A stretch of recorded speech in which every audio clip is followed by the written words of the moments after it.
Bonjour Arnaud.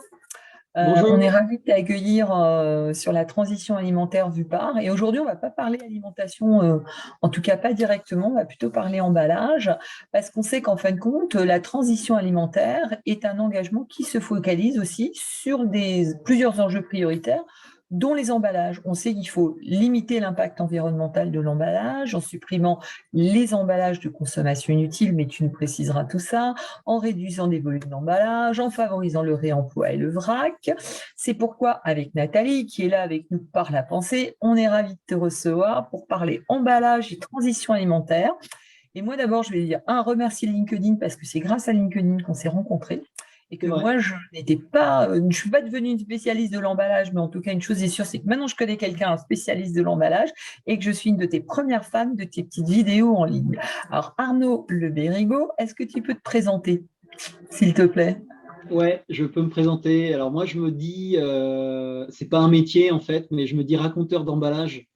Tu as des raconteurs d'histoire et, et Dieu sait que des raconteurs d'histoire, tu en as plein sur l'emballage. Donc moi, je suis un raconteur d'emballage. Mais en fait, je suis devenu ça parce que mon job, ça a été de développer des emballages en plastique pour des industriels de l'agroalimentaire en France pendant un peu plus de 20 ans. Et puis, il y a eu pas mal de remue-ménage depuis 2016 autour de l'emballage. Donc, voilà, il y a des lois, des engagements, enfin, etc.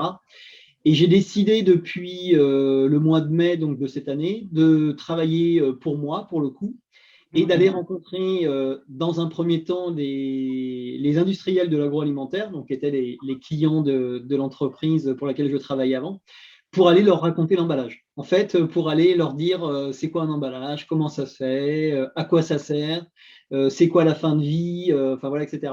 Et alors, des fois, on me dit, mais tu aurais pu le faire dans l'entreprise où tu étais avant. Ben, l'entreprise où j'étais avant, elle produisait des emballages en plastique. Donc, moi, j'avais envie de parler d'autres matériaux et puis j'avais pas envie d'être jugé parti. Donc, maintenant, j'ai pris mon indépendance et alors, j'ai jamais été bridé hein, par mon entreprise avant, mais maintenant, je peux dire ce que j'ai envie de dire, comme j'ai envie de le dire et à qui j'ai envie de le dire. Voilà. Donc, Alors, est-ce que tu c'est ça peux... mon job. Ok. Et alors, quelles sont les missions que tu remplis donc, dans le cadre de cette transition alimentaire, parce qu'on est nos plastiques, pour tes clients? Alors, en fait, je propose trois choses. La première, bah, c'est un peu ce que je faisais avant, c'est-à-dire c'est de l'accompagnement sur du développement packaging ou de la modification de packaging.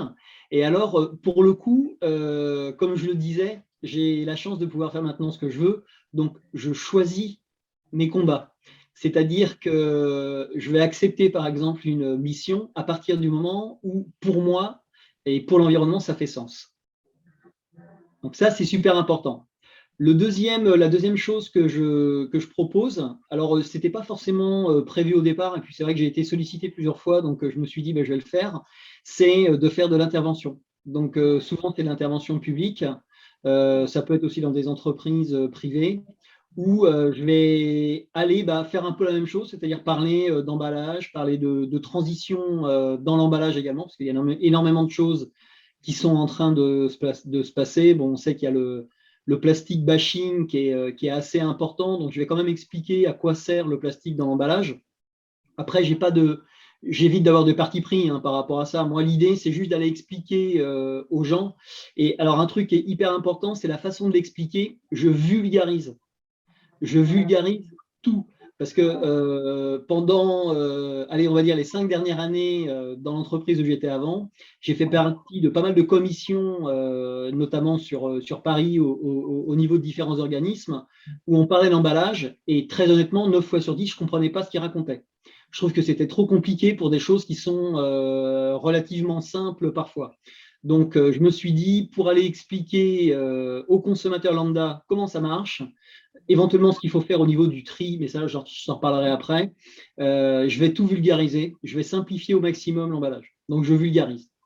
Et la dernière des choses qui, pour moi, est super, super importante, donc c'est quelque chose que je suis en train de mettre en place et que je vais essayer de démarrer en janvier, normalement, c'est de la sensibilisation aux gestes de tri. En fait, qu'on soit consommateur chez soi ou dans la rue, alors le pire, c'est dans la rue, Quand l'emballage à un moment dans la grande surface ou où que ce soit qu'on ait acheté le produit, c'est quelque chose. En fait, on n'achète pas un emballage, on achète un produit. On achète, je sais pas, un sandwich ou ce que tu veux.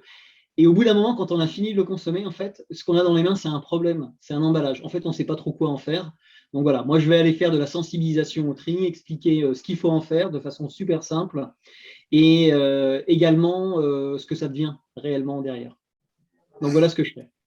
Ah, mais ça, c'est hyper intéressant, surtout que nous, tu sais que sur la transition du on s'intéresse à la transition alimentaire. Et moi, alors je vois à peu près de quoi on va parler, mais c'est quoi les enjeux, en fin de compte, de l'emballage dans la transition alimentaire au regard de ce qui arrive en 2022, 2023 en termes de réglementation?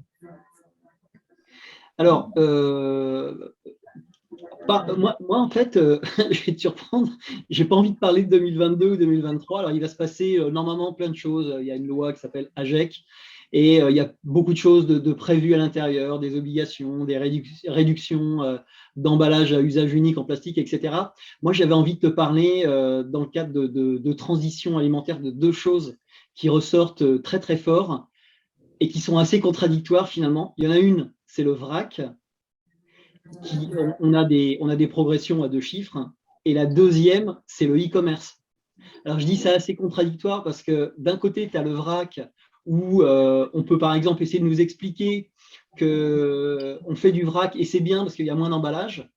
Et alors, juste un truc par rapport à ça, en fait, il y a moins d'emballage en vrac si tu vas faire tes courses avec tes emballages. Parce que si tu ne vas pas faire tes courses avec tes emballages, moi, je te démontre sans aucun problème que tu vas mettre sur le marché plus d'emballages que quand c'est déjà préconditionné. Parce qu'en en fait, à chaque fois, tu prends un petit sachet en papier ou en plastique, tu remplis à la trémie. Au lieu de prendre un kilo, bah forcément, tu prends uniquement ce qui t'intéresse, c'est-à-dire, j'en sais rien, 300 grammes, 500 grammes.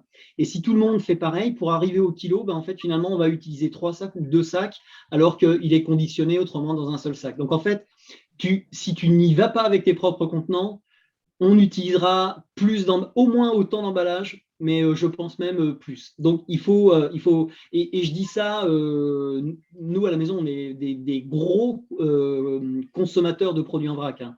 Donc on a vraiment testé le truc, ça fait 3-4 ans qu'on fait quasiment toutes nos courses en vrac.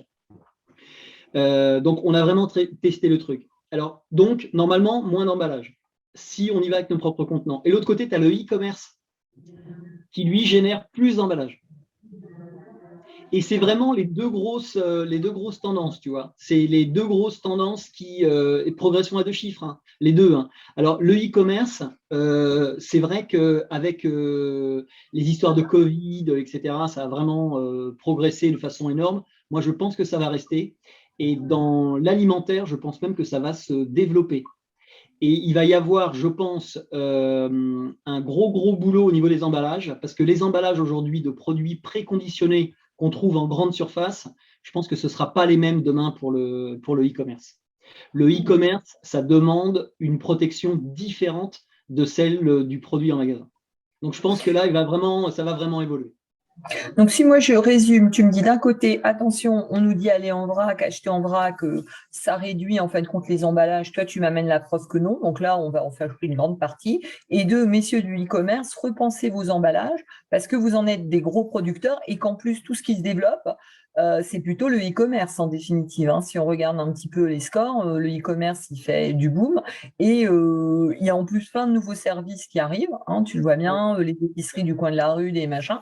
Donc, en fin de compte, est-ce que tu as des petits conseils à nous donner pour éviter ça? Alors, d'un côté, OK, on a compris que le vrac, il fallait y aller avec ses emballages, mais le e-commerce, on est abonné, on est habitué et tout. Comment on peut combattre tout ça, en fin de compte? C'est quoi les conseils quoi, de l'expert en matière d'emballage?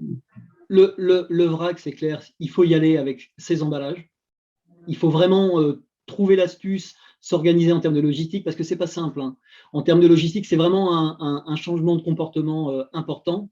Concernant le e-commerce, alors moi, je suis contacté assez souvent par des startups qui mettent des produits sur le marché, principalement donc, en livraison à domicile, et on essaie de bosser sur les emballages justement qu'ils utilisent. Moi, je les pousse à aller vers des matériaux qui ont des filières de recyclage déjà existantes. Et ce n'est pas forcément là qu'ils veulent aller au début, en fait, hein, parce que tout le monde fuit le plastique. Sauf qu'il est bien pratique pour un certain nombre de choses. D'abord, c'est super léger. Donc, e-commerce, déjà, c'est aussi intéressant. Et puis, il y a quand même pas mal de plastiques qui ont des filières de recyclage. Donc, j'essaie de les pousser à aller vers là. Donc, voilà. Comment on peut imaginer, parce que ok, tu me dis moi je pense à maintenant, mais je pense à demain, par exemple, la fin des emballages, je crois, à carton dans la restauration à emporter, en tout cas sur la consommation sur place. Toi, quand tu es contacté sur ce type de problématique, tu as des réponses? Parce que là, on va apporter quelle réponse aux consommateurs pour ce genre de choses, hein? Tu parles de la consommation Sur à place, tu vois, emporter, dans les, la consigne, enfin, le verre. ouais, Le ouais, verre et la consigne, pour moi, c'est ouais, l'idéal. ouais. Le verre et la consigne. Et je suis intimement convaincu qu'on va y aller. On y va? Ah oui, c'est sûr. Dans les centres-villes, on y va. De toute façon, par obligation réglementaire, dans certains jobs comme la restauration collective, etc., il va bien falloir qu'ils trouvent d'autres solutions.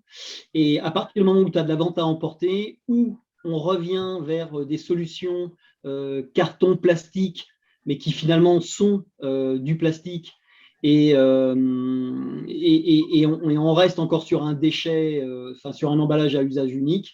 Et je pense que pour toutes ces ventes à emporter, alors à condition d'avoir un périmètre qui soit quand même défini et raisonnable, je pense que ça va vraiment fonctionner. Et tu vas voir, les gens vont vraiment prendre le pli. Et est-ce que tu sais nous donner, tu vois, comme ça, c'est super concret pour les personnes qui nous écoutent, des exemples d'entreprises que tu as accompagnées et ce que tu as pu mettre en place pour eux et qu'en fin de compte, ça rentrait dans l'esprit de la transition alimentaire et donc de cette préservation de la planète? Alors, j'en ai trois. Ah bah super alors. J'en ai trois, ouais. J'en ai un, c'est un glacier. Donc, c'est un glacier industriel et qui est en Bretagne. Et il fait des super glaces et il a une gamme de glaces bio. Et en fait, il a eu pas mal de remontées clients qui lui disaient, je ne comprends pas, mettez vos glaces bio dans des emballages en plastique. Et donc, c'est des emballages pour acheter 500 millilitres de glace ou 1 litre de glace, enfin voilà, dans des emballages en plastique. Et donc, en fait, on a travaillé sur le sujet. Je lui ai dit, écoutez, en fait, d'abord, les emballages que vous utilisez ont des filières de recyclage, donc ça, c'est très bien. Et vous avez trois solutions. La première, c'est vous rester comme vous êtes et vous expliquer pourquoi, parce que vous avez des arguments pour, sauf que vos clients ne sont pas prêts du tout à entendre ça. La deuxième, c'est vous faites comme des grandes marques françaises qui vendent de la glace en grande surface, c'est-à-dire que vous utilisez une espèce de bac en carton, sauf qu'il y a plein de plastique dedans, plein de plastique à l'extérieur, mais dessus, vous avez la possibilité d'écrire que c'est du carton. Et là, pour le coup, votre client, il va voir du carton, sauf que vous ne lui dites pas vraiment la vérité. Ou alors, la troisième solution, c'est vous trouvez un autre emballage en plastique qui est beaucoup plus léger que le premier, parce que le premier était très, très lourd, hein, beaucoup plus léger que le premier, avec autour une ceinture en carton, mais qui s'en va très très facilement. En fait, hein, il y a une espèce de prédécoupe qui s'en va très facilement. Et par exemple, à l'arrière de votre ceinture en carton, vous mettez, je sais pas, vous racontez une histoire, une recette, vous expliquez le recyclage, enfin ce que vous voulez. Et pour le coup, vous mettez un poids d'emballage qui est beaucoup moins lourd sur le marché avec deux emballages, deux compositions différentes, un plastique avec une filière, un carton avec une filière, et le consommateur, en plus, ce qui est intéressant, c'est qu'il participe déjà en amont au tri, en fait.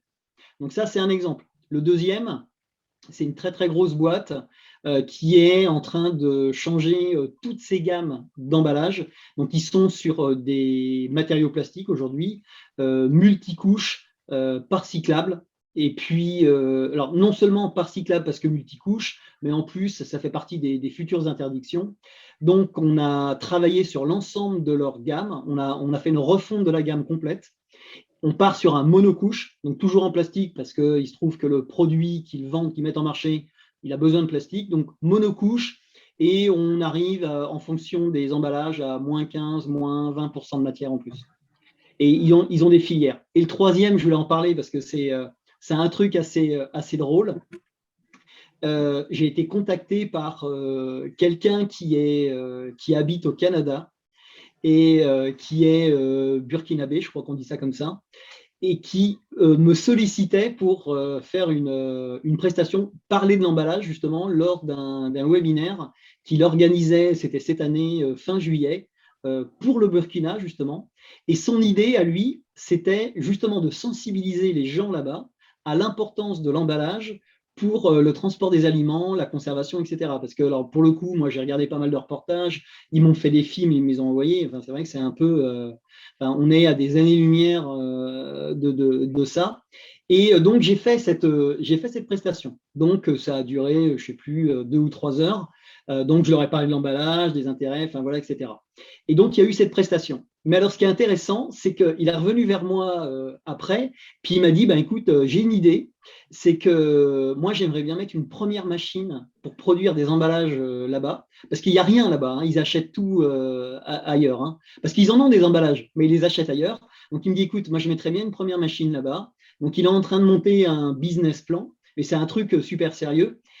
Et il m'a dit, mais finalement, tu me conseilles quoi? Je lui ai dit, écoute, étant donné ce qu'on voit là-bas au niveau des emballages, enfin ce que j'ai pu voir sur les photos, sur les films, etc., ce que je te suggère de faire, et on va travailler là-dessus, c'est de travailler sur des emballages réemployables.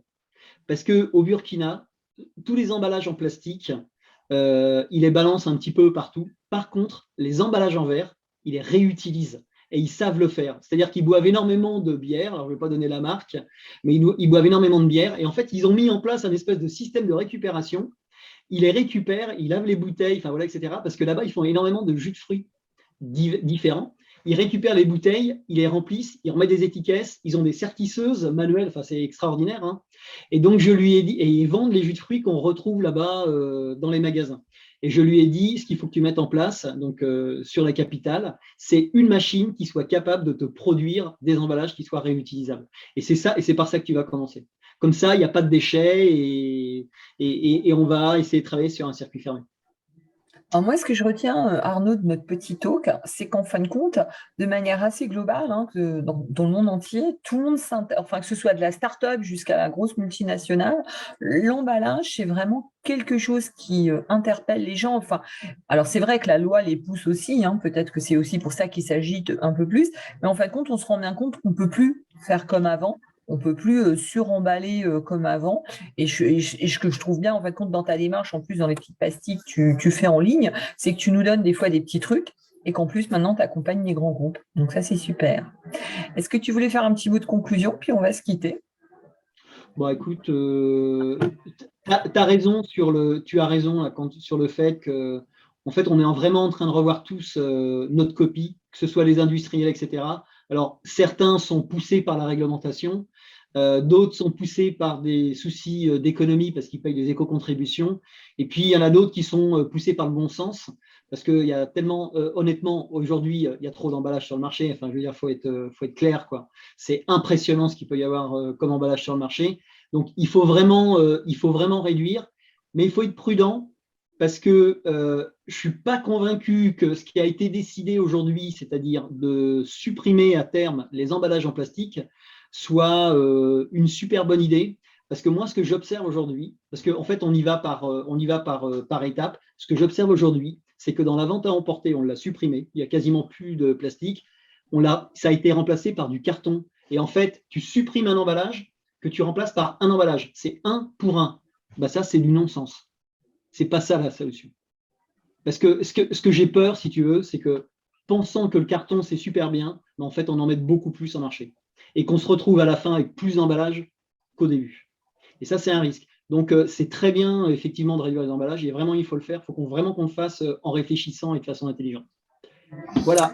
Merci Arnaud. En tout cas, bonne Merci soirée, à puis à toi. bientôt. Puis alors, merci d'être venu Salut. nous parler des emballages. Voilà, pour la première fois, on Ciao, ne manquera salut. pas à la transition vue par. On va parler emballage. À tout bientôt. Au revoir Arnaud.